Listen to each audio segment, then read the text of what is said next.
Edward, can you tell me about your train? How's it going? Yeah. What's over here? Rainy. And what does he do? He moves around. Is he your new station? Yeah.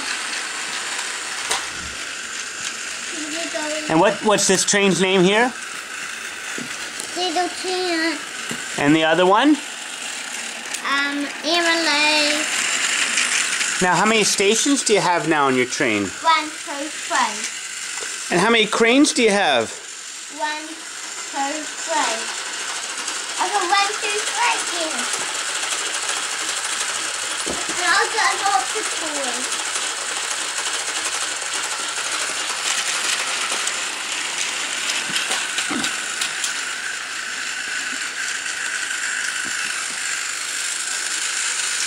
Yeah, they're not pressing yet. That's because you're such a good conductor. One got loose. One got